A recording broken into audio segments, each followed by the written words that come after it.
everyone, and welcome to another edition of Yacht Crew Vlogs right here on Yachting International Radio. My name is Ria. I am your host, and I'm very pleased to welcome my next guest. His name is William Huppert, right? Hi, everybody. And he is a professional windsurfer, world champion foiling windsurfer. Actually, tell us a little bit about yourself. So I'm William. I'm from France. I'm 30 years old, and I'm a professional windsurfer, and especially in the foiling category. So the windsurf foiling, it's the board which is flying above the water. And so I grew up in France, Saint-Malo.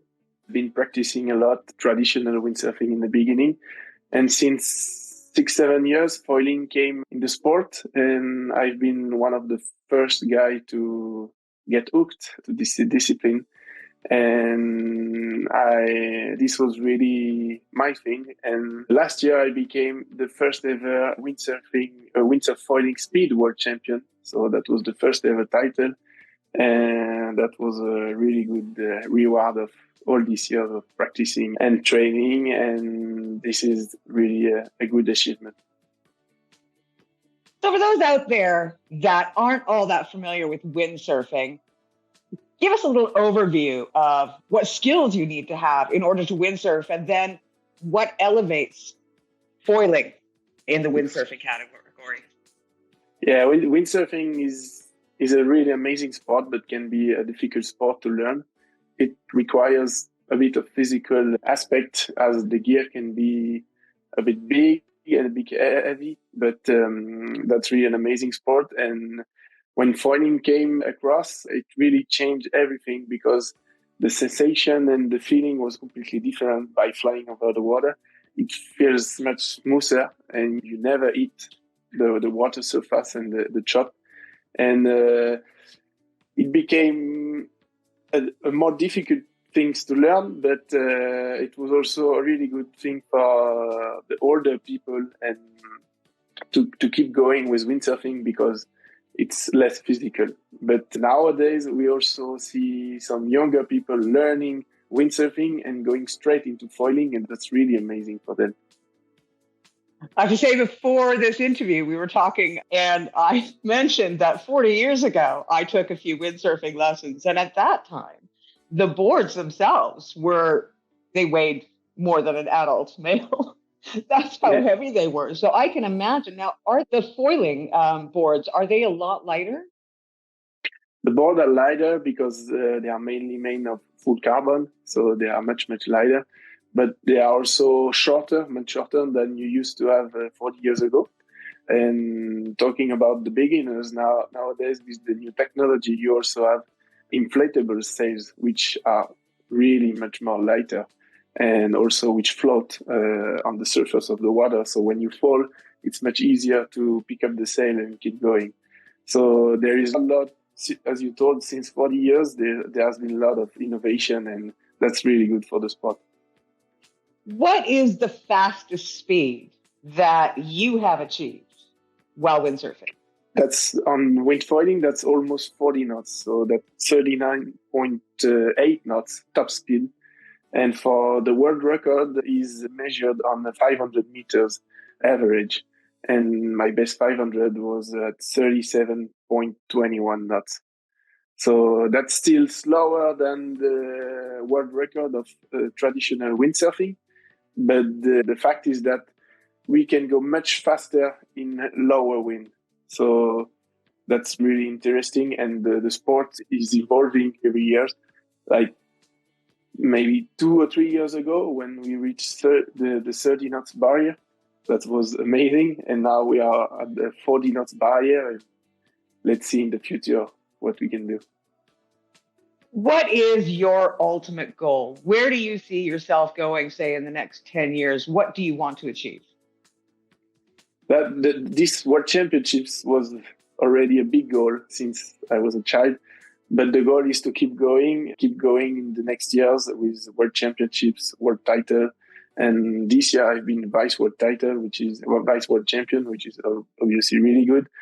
And if I can keep practicing and keep living from my sport and my passion for the next years, that would be the dream. Tell me what you need in order to achieve those goals.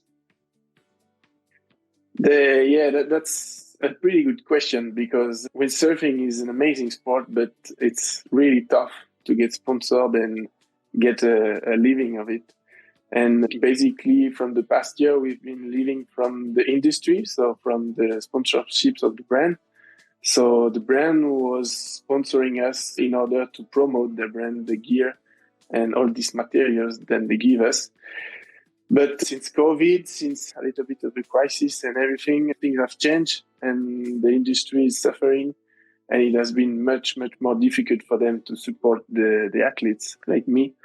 And also during the competition, we have prize money and stuff, but everything changed a bit since COVID, and that's pretty tough. So we are more looking for outside sponsors, outside company, which wants to put their name into a very cool sport, water sport, eco-friendly, and a modern and cool sport. Say a brand decides that they want to sponsor you. What sort of exposure can they expect to get? Do they get on television? Do they get their logo exposed across the worldwide stage? What kind of exposure can they expect? The easiest exposure we got is to put promotion and stickers on our sails, which this sails is going all around the world, all around the globe, in every spot, everywhere, meeting everybody. So that's on the sails. But we do also, when we participate in the competition, we do also have media exposure, which now on the PWA World Tour is the highest class of windsurfing. They have an extremely good live streaming with extremely good image.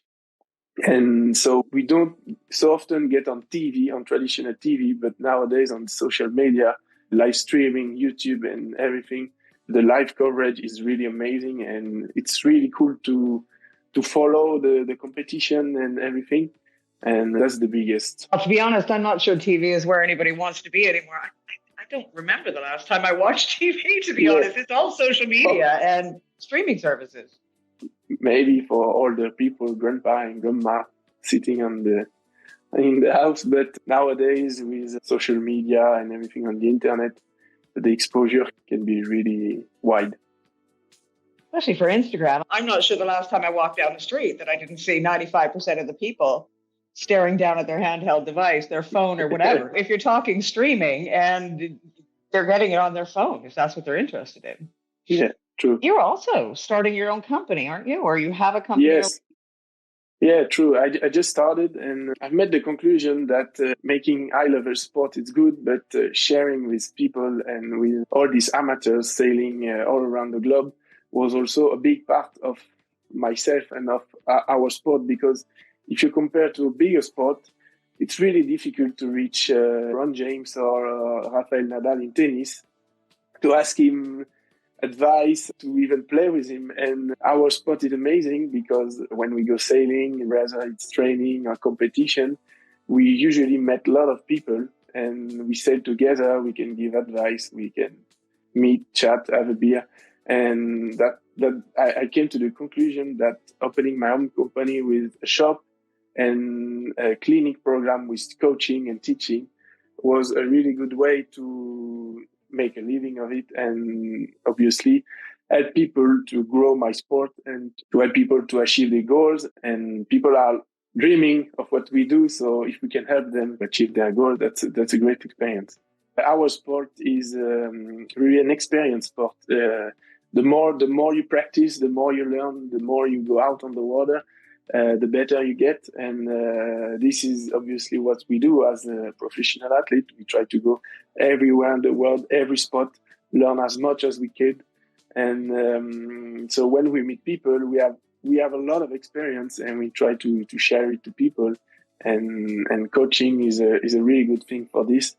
And if we can bring more people to the sport and more interest, and then the industry will grow again, and everything will go in circle. And I believe that's the positive way to see it.